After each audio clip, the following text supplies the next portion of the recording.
Hey guys, Patrick here in Southwest Fort Worth, and I wanted to give a quick update on some of the stuff that I have happening.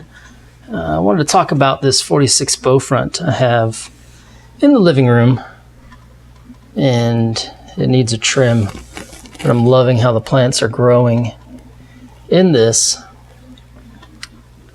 And you can see I've got deep substrate here.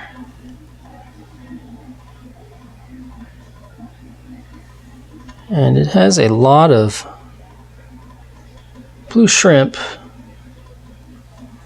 I've also got some super red plecos that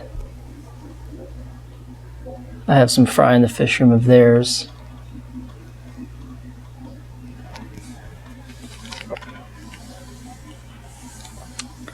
The filter I have for this is down here. I've got a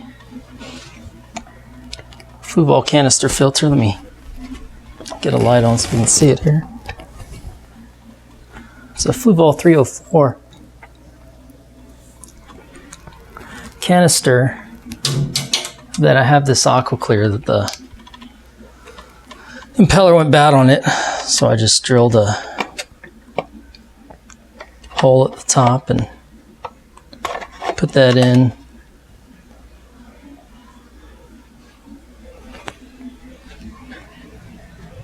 And the light, I got this from somebody else when I bought it, but I really like, it's quite bright. And I like how thin it is. I tried to find it on eBay, and I bought one that looked like it, but it's not near as bright as this one. This one is super bright. I need to find that exact one. So I'm still looking. But plant growth is great on this, and it's got quite a few of these blue neocardenias shrimp in it. But I am going to be trimming this. Loving that tank. The other thing I've been battling is getting this thing set up, and it has been a pain. I gotta wipe the inside of this, but I've just been trying to get it going. I wanted to get this tank happening so I can put a lot of my cribs and my Bozeman Eye rainbows, because I've got a lot. And then other fish, probably some of the angels. And then when somebody comes and wants to buy some, I can catch them easier in this. So what I've done is on the top here,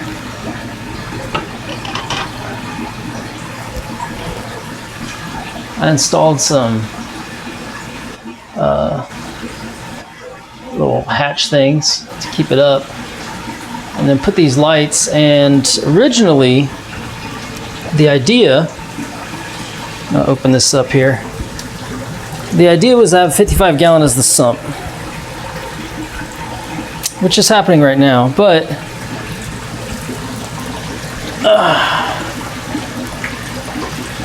and so what I've got is I've got the water coming in,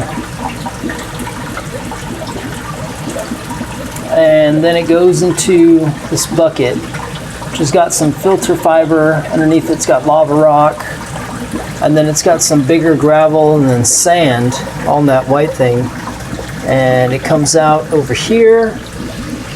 I've got this pond basket that I shot with the spray insulation around it just to keep it floating. And then I put some bio balls, and I've also got some K2 media I need to use. And then I had an extra sponge that was for a matin filter. I put in there, and then the Metallo filter. And on this side, I wanted to put the intake of these two Odyssey canister filters that I've just had and not been using. Because in there, these Odysseys have a UV light in both of them.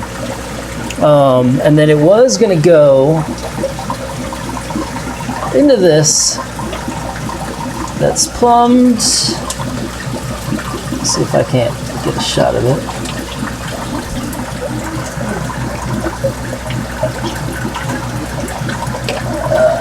And this is plumbed.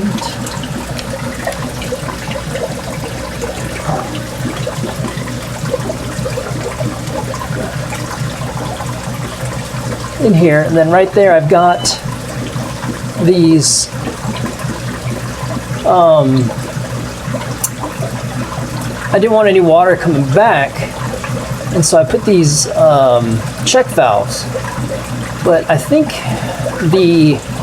and then it would plumb into there, and that was going to be the outflow, and I tried it and I was getting hardly any flow out of it because I think those check valves, I think they're just too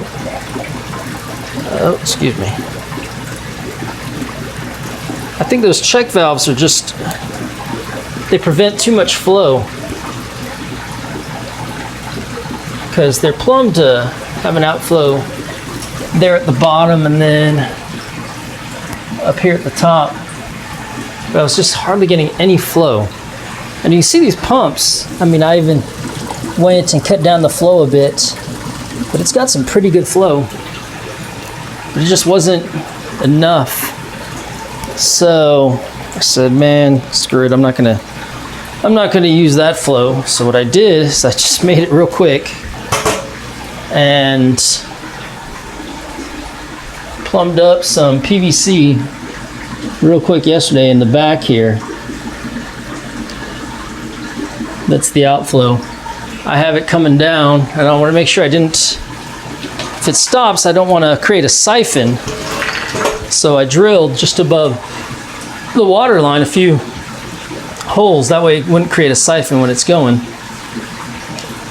Right there. And so then it shoots out at the bottom. And I just did that real quick yesterday because I wanted to get this thing going because I need to move some fish so I can make room for other fish. And I don't know if I'm going to keep it like that because after running it all day today, I noticed that there was air getting into the canister filters, and they're pretty tight. I don't know why air is getting into them. I don't know. So I decided I'm gonna cut back the flow a bit and see if that doesn't fix it. And right now it seems to be doing all right where I cut down the flow on it, but it's still a pretty good flow, as you can see. And I gotta wipe the inside of this acrylic. And let me put this back down.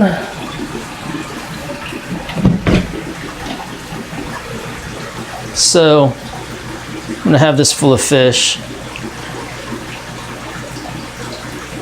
And I've got just a quick air pump until I find the connection to this from Gemco, this DAP MH15. I just can't find what I did with the connection because I got from Gemco, I got like for 15 bucks. They had a repair kit because I had to repair the diaphragms on it. So it's repaired. I don't know if I'm going to keep it like this or I might just do a pump. I don't know. I just need it functional. But it's been a battle getting this thing to work correctly. But it's slowly getting there.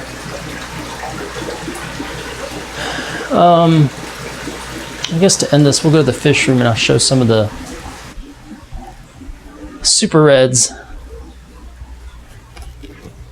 Super red fry. So I've got, these are the calico.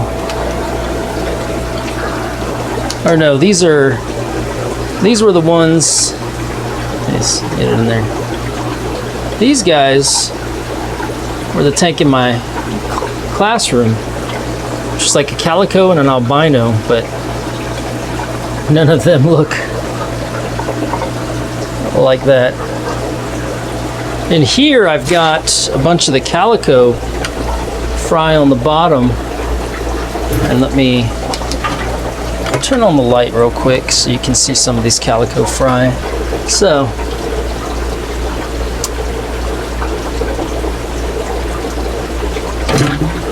we look on the bottom. a bunch of the calico pleco fry. And then in here are the super red fry.